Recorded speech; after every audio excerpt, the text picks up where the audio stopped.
ஐயையோ என்னடா இது ஆளாளுக்கு காரசாரமாக கோபமாக பேசுகிறாங்களே அப்படின்னு சொல்லி நினச்சிக்கிட்டே இருந்தேன். அப்புறம் இப்படியே தான் கன்னியூ ஆகுமோ அப்படின்னு நினச்சிக்கிட்டு இருந்தேன்.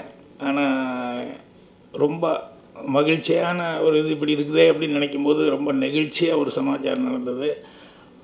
அது நம்மளுடைய அபி சரவணன் அப்படின்னு சொல்லிட்டு அவரும் அவருடைய நண்பர்களும் சேர்ந்து ஒரு கஷ்டப்படுற ஒருத்தருக்கு உதவி பண்ணதுங்கிறதுக்கு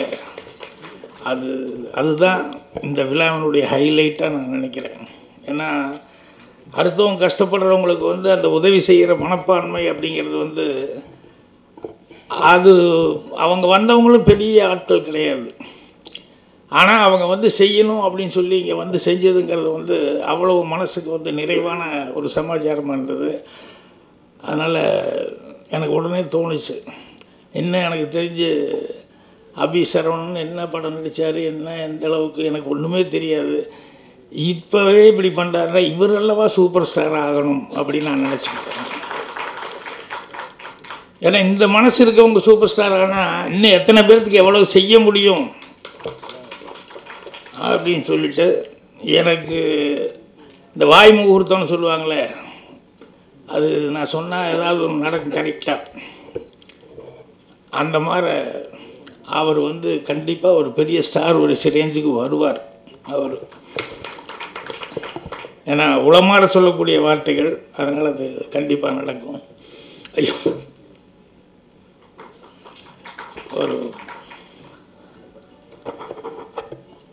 ஸோ அட்வான்ஸாக அவருக்கு வாழ்த்துக்கள் நான் தெரிவிச்சுக்கிறேன். அப்புறம் இவங்க யாருக்கு இனியாவுக்கு பதில் சொல்லணும், நீங்கள் வராதுக்கு பதில் சொல்லணும் அப்படின்னு சொல்லி சொல்கிறாங்க.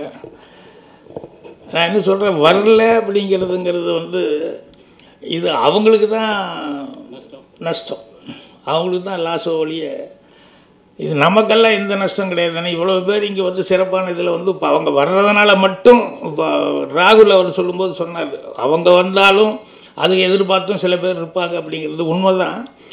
ஆனால் சிவராஜ் சித்திரங்களில் நான் ஒரு டயலாக் எழுதியிருந்தேன், கண்ணடிச்சா வராது பொம்பளை கையை பிடிச்சி இழுத்தா மட்டும் வந்துடவா போகிறா அப்படின்னு சொல்லி. அந்த மாதிரி அவங்கவுங்களுக்காக மனசுக்குள்ளே இருக்கணும் ஒழிய இந்த மாதிரி இடத்துக்கு நம்ம நடிச்சிருக்கிறோம் நம்ம போகணும் அப்படின்னு சொல்லிட்டு அவங்களுக்காக இருக்கணும் ஒழிய அவங்களுக்கு இல்லை அப்படின்னு சொல்லும்போது கூப்பிட்டு வரலையா என்னங்கிறது எனக்கு கரெக்டாக தெரியல, அதனால் சார்ஜ் பண்ண முடியல.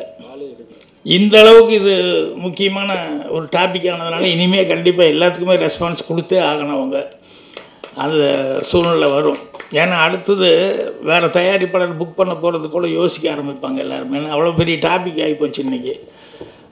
அதனால் அவங்களுக்கு கண்டிப்பாக இந்த மெசேஜ் போயிடும். இந்த மெசேஜ் போச்சு அப்படின்னு சொன்னோம்னா டெஃபினட்டாக கொஞ்சம் ஃபீல் பண்ணுவாங்க, சரி நம்ம ஒரு தப்பு பண்ணிட்டோம், இனிமேல் ஃப்யூச்சரில் அது இருக்கக்கூடாது அப்படின்னு சொல்லிட்டு. ஏன்னா அவங்களும் இன்னும் அந்தளவுக்கு இன்னும் பெரிய இது ஆயிடல.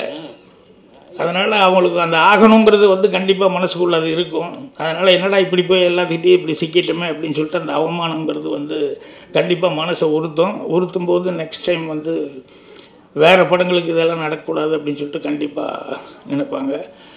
அதே மாதிரி ராஜன் சார்லாம் என்ன தோணுதோ டபால்னு அடிச்சிடுவார், ஒன்றும் வஞ்சகமே கிடையாது. எங்கேயோ நேராக அங்கிருந்து நேராக வந்தார், வந்தோன்னுமே தயாரிப்பாளர் பிரச்சனையை பற்றி ஆரம்பித்து ப்ரொடியூசர் எவ்வளோ கஷ்டப்படுறான் என்ன இதுங்கிறது சொல்லி ரொம்ப ஆதங்கமாக பேசினார். அவர் பேசினதில் அந்த வருத்தம் நிறையா தடவை எல்லாருமே அதை அனுபவிச்சது தான். ஏன்னா ப்ரொடியூசராக இருக்கிறவங்களுக்கு வர்ற கஷ்டங்கள் எனக்கு தெரியும். நான் ஒரு இடத்துல ஷூட்டிங் ஸ்பாட்டில் என்னோடய ஆர்டிஸ்ட்டு காம்பவுண்டு தான்னா அவங்க வீடு 1500 பெட்ரோல் கேட்டாங்க. இந்த காம்பவுண்ட்லேருந்து அந்த காம்பவுண்டு அப்படி போய் சேரணும், அங்கேருந்து இங்கே வர்றாங்க. ஒரு 500 சொல்லி ப்ரொடக்ஷன் மேனேஜருக்கு சொல்கிறாரு, இல்லை அது எப்போ ஒரே ரேட்டு தான் 1500, எங்கேருந்து வந்தாலும் அப்படி தான் அப்படின்னா. ஸோ அந்த மாதிரி பெரிய ஆர்டிஸ்ட்டுகளே சில நேரங்களில் இப்படி ஒரு சின்ன விஷயமா அந்த மாதிரி நல்லா நடந்துக்கிறது உண்டு. ஸோ இந்த மாதிரி ப்ரொடியூசர்கள் அவ்வளோ சிரமங்கள் இருக்குது. அடுத்துல சின்ன ப்ரொடியூசர்களை பற்றி பேசும்போது சொன்னாங்க, நான் ஏன் கேட்குறேன்னா, நீங்கள் எல்லாம் இருக்கிறீங்க தியேட்டர்களில் கண்டிப்பாக ஒரு சின்ன படம் எப்பவும் ஓடிக்கிட்டே இருக்கணும் அப்படின்னு சொல்லிட்டு ஏன் ஒரு சட்டம் போடக்கூடாது? எப்போ பாரு பெரிய படம் தான் ஓடிட்டு இருக்கணும் அப்படிங்கிறது அது நீதி இல்லையே. உங்கள் தேட்டரில் சின்ன படமும் ஓடணும் அப்படின்னு சொல்லி சின்ன படத்துக்கு நீங்கள் வந்து கொடுக்கணும். ஒரு ஷோ வந்து முக்கியமான ஷோ ஏதாவது ஒரு பண்ணுறேன்னா காலைக்காட்சி வந்து நீ வேணா கொடுத்தீங்கன்னா காலைக்காட்சிக்கு யார் வர போகிறா? பெரிய படத்துக்கு வந்து காலைக்காட்சிக்கு பெரிய ஆர்டிஸ்ட்டுக்கு வந்து வருவாங்க. நீ அவனை கொண்டு போய் காலையில் கொண்டு போய் விட்டுட்டு அப்புறம் அவனுக்கு வந்து யாரும் கூட்டம் வரலன்னா இல்லை கூட்டம் வரல நான் தூக்கிடுறேன்னு சொன்னேன் இப்படி. அதனால் கண்டிப்பாக சின்ன படத்துக்கு வந்து எந்த தேட்டராக இருந்தாலும் கண்டிப்பாக ஒரு நல்ல தேட்டர்களில் வந்து அந்த 12:30 மணி ஷோ இல்லைன்னா ஒரு 3 மணி ஷோ இல்லைன்னா ஏதாவது ஒரு ஷோ அந்த அவங்களுக்கு வந்து ஒதுக்கி கொடுத்தாங்க அப்படின்னு சொன்னோம்னா நிச்சயமாக சின்ன படங்கள் வந்து ஓடுறதுக்கு. ஏன்னா இப்போ மவுத்து டாக் வர்றதுக்குள்ளேயே வந்து அவங்க டக்கு டக்குன்னு வாங்கி மாற்றிடுறாங்க. இந்த மவுத்து டாக்கோடு இல்லாமல் இன்னொரு டாக் ஒன்று இருக்குது. என்னென்னா இந்த புதுசாக எவனா ஒருத்தனை கமெண்ட் பண்ணால் அவன் கொஞ்சம் காசு கொடுக்குறான் போலுக்கு. அதனால் 3 நாள் 4 நாள் இல்லைப்பா அது சரியில்லைன்னு சொல்லிட்டு டப்புன்னு அவங்ககிட்ட கொஞ்சம் காசு வாங்குறது. இப்படியெல்லாம் சில விஷயங்கள் நடக்கிறதா சொன்னாங்க. அதுதான் ரொம்ப மனசுக்கு கஷ்டமாக இருந்தது. அதனால் ப்ரொடியூசர்ஸ் கவுன்சிலில் முதல்ல வந்து சின்ன படம் ஓடணும் அப்படின்னு சொன்னோம்னா கண்டிப்பாக தேட்டர்களில் வந்து அவங்களுக்கு முன்னுரிமை கொடுக்கணும். சின்ன படம் எடுக்கிறவங்க வந்து கண்டிப்பாக ஒவ்வொரு தேட்டர்லேயும் ஏதாவது ஒரு படம் வந்து ஓடிக்கிட்டே இருக்கணும். அதுக்கான வாய்ப்புகள் நீ கொடுத்துட்ருக்கணும் அப்படின்னு சொல்லி வச்சோம்னா, ஏன்னா கூட்டம் வர்றதும் கூட சில நேரங்களில் தேட்டரை பார்த்து தான் வர்றாங்க. ரொம்ப சில தேட்டர்களுக்கு வந்து கூட்டமே வர்றதில்லை.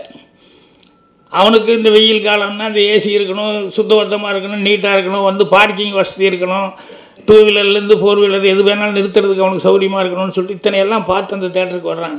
அதனால் நல்ல தேட்டர்கள் அப்படிங்கிறது வந்து சின்ன படங்களுக்கு ரொம்ப அத்தியாவசியமாகப்படுது. ஸோ அது வந்து இப்போ இவரெல்லாம் பேசுனதுனால எனக்கு நானும் ரொம்ப நாளாக சொல்லணும்னு நினச்சிக்கிட்டு இருந்தேன். பட் இவங்க பேசுகிற இடத்துக்கெல்லாம் நான் அதிகமாக போக முடியறதில்லை.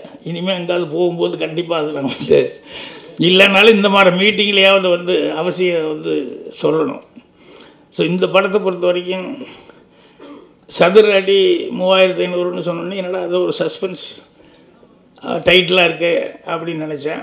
இந்த வருஷமே ஒரு சஸ்பென்ஸான வருஷம்தான் 2017ங்கிறது. நான் ஜெயலலிதா அம்மா ஆஸ்பத்திரியில் இருந்தது சஸ்பென்ஸான ஒரு சமாச்சாரமாக இருந்தது. அப்புறம் அவங்க இப்படி போனாங்களா அப்படி போனாங்களா எப்படி போனாங்கன்றது கடைசி வரைக்கும் அது ஒரு சஸ்பென்ஸாக இருந்தது. அப்புறம் அவங்களுக்கு அப்புறம் இவங்க வருவாங்களா அவங்க வருவாங்களா அப்படின்னு சொல்லிட்டு அது ஒரு பெரிய சஸ்பென்ஸாக இருந்தது. அப்புறம் இவங்க எங்கே ஏறி உட்காருவாங்க, அப்புறம் திடீர்னு அவங்க அங்கே போய் சேர்ந்துருவாங்க அப்படின்னு சொல்லிட்டு அது ஒரு சஸ்பென்ஸாக போச்சு. இப்படி ஒவ்வொன்றும் சஸ்பென்ஸாக போயிட்டுருக்கு. இப்போ ஆகஸ்ட் 5ஆம் தேதிக்கு மோடிக்கு, அதாவது வெங்கையா நாயுடுக்கு அவங்க கட்சியில் இருக்கிறவங்களே சில பேர் ஓட்டு போடுவாங்களா இல்லையாங்கிறது அது ஒரு சஸ்பென்ஸாக போயிட்டுருக்கு. அது இல்லை இவங்க மாற்றி போடுவாங்க அப்படின்னு சொல்லிட்டு அப்படி ஏகப்பட்ட சஸ்பென்ஸுகளோடு போயிட்டுருக்கிற நேரத்தில் இப்படி ஒரு படம் அந்த டைட்டிலோடு வந்திருக்கிறதுங்கிறது. ட்ரெய்லரை பார்த்தேன். ட்ரெய்லரை பார்த்தப்போ உண்மையிலேயே டெக்னிக்கலாக வந்து ரொம்ப அழகாக டைரக்டர் ஜெய்சன் அவர்கள் வந்து பண்ணியிருக்காங்க அப்படின்னாங்க. அது யார்கிட்ட வேலை பார்த்தேன்னா எப்பவுமே எங்காவது வந்தால் அவங்களுடைய ஆர்ஜின் என்ன அப்படிங்கிறது தான் பார்ப்பேன். எந்த டைரக்டர்கிட்ட வேலை பார்த்து வந்தாங்க என்னன்னு சொல்லிட்டு கேட்பேன். அப்புறம் அவர் திடீர்னு மலையாளத்தில் சம்சாரிச்ச மாதிரி இருந்தது. கேரளாவோ? அதுதான். ஸோ அதனால் இங்கே இல்லை, அங்கே யாருக்கிட்ட ட்ரைனிங் ஆனீங்க? எந்த டைரக்டர்கிட்ட ஒர்க் பண்ணீங்க? வயசால அவருக்கு இவர் கண்டிப்பாக மரியாதை வாங்கி கொடுப்பாரு. ஏன்னா படம் பார்க்கும்போது வந்து டெக்னிக்கலாக ரொம்ப நல்லா இருந்தது. அதே மாதிரி அடுத்தது மியூசிக் கணேஷ் ராகவேந்திரா அவரும் சாங்ஸு ரொம்ப நல்லா பண்ணியிருந்தார். சாங்ஸு பிஜிஎங்கள் எல்லாமே லிரிக்ஸு அதெல்லாம் புரிகிற அளவுக்கு இருந்தது. முத்துக்குமார் தான் பாட்டு எழுதினார்னு சொல்லி அவர் கொஞ்சம் வருத்தத்தோடு சொல்லிட்டு இருந்தார், அவர் இந்த நேரத்தில் இல்லையே அப்படிங்கிறது. ஸோ படம் பார்க்கும்போது அது எல்லாமே ரொம்ப அட்ராக்ஷனாக இருந்தது. நன்றி, வணக்கம்.